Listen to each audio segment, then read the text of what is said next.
Bonjour, toujours sur le salon d'Aimez et des mots avec Jean-François Piège, bonjour. Bonjour. Alors, vous êtes chef déjà. Oui. Et voilà, déjà, donc on est dans les mets et vous écrivez aussi. Ça doit être votre dernier bouquin, je crois. Oui, absolument, l'avant-dernier. L'avant-dernier, ah, on m'a induit en erreur. Alors, si je vous dis d'Aimez et des mots, Oui. qu'est-ce que ça vous évoque ? Ça m'évoque quelque chose qui m'est cher parce que ma passion de la cuisine est celle de vouloir faire plaisir aux autres, mais ma passion plus personnelle, c'est celle du livre en fait, celle de l'objet que je collectionne et que j'aime faire aussi. Alors, tout à l'heure, on vous a vu là au milieu du jeu de paume avec le dictionnaire de Dumas. J'ai cru entendre, parce qu'on n'entendait pas très bien, que vous en aviez un exemplaire. Oui, original, et puis j'ai des rééditions. Et puis j'ai aussi la première édition du petit dictionnaire de Dumas. Ah, c'est ce que vous disiez, parce que j'ai entendu, mais j'ai pas tout entendu. Alors, c'est quoi la différence entre le petit et le gros ? Il porte bien son nom. Bah, il est tout petit. Il est tout petit, mais il est plus petit. Il est plus petit. Ouais. Et alors, pour qu'un collectionneur de livres, ça vous fait vibrer d'avoir une édition originale ? Alors, une édition originale, c'est toujours quelque chose de particulier parce que pour moi, c'est une machine à remonter le temps.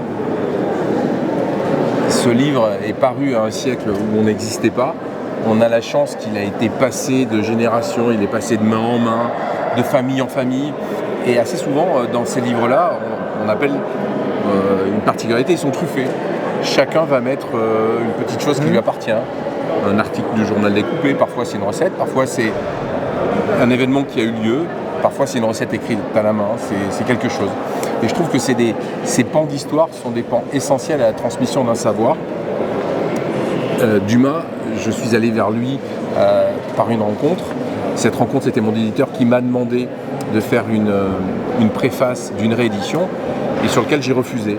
Parce que j'ai dit, je ne vais pas poser mon avis sur une œuvre telle que Dumas.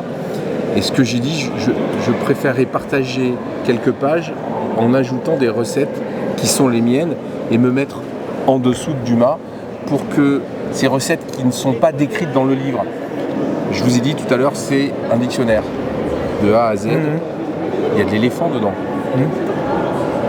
Il y a des choses un petit peu incongrues dans cet ouvrage. Mais il n'y avait pas de choses modernes, peut-être il n'y avait pas d'avocat, il n'y avait pas de choses qu'on consomme aujourd'hui.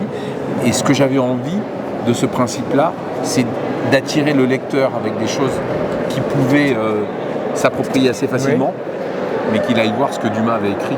Moi j'étais la Libye, l'important c'était Dumas, et c'est comme ça qu'en fait on a fait ce petit dictionnaire de cuisine d'Alexandre Dumas, et j'ai mis 70 recettes dedans. Lui il en a mis beaucoup plus, et c'est comme ça qu'on est arrivé à faire, à transpercer le public, à aller vers le public en l'actualisant, en lui donnant le goût de l'époque. Oui, parce qu'elle est beau. On ne change rien de Dumas, et c'est ça qui était important. C'est ce que je voulais pas en fait, c'est apposer mon avis. Non, son œuvre, elle est une œuvre, elle est intouchable, invariable. J'ai juste ajouté. Merci pour ce voyage avec Dumas. Et puis, on retrouve, pour ceux qui vont voir, ça sera trop tard, parce que c'est dans un quart d'heure, je crois, une conférence dans l'auditorium.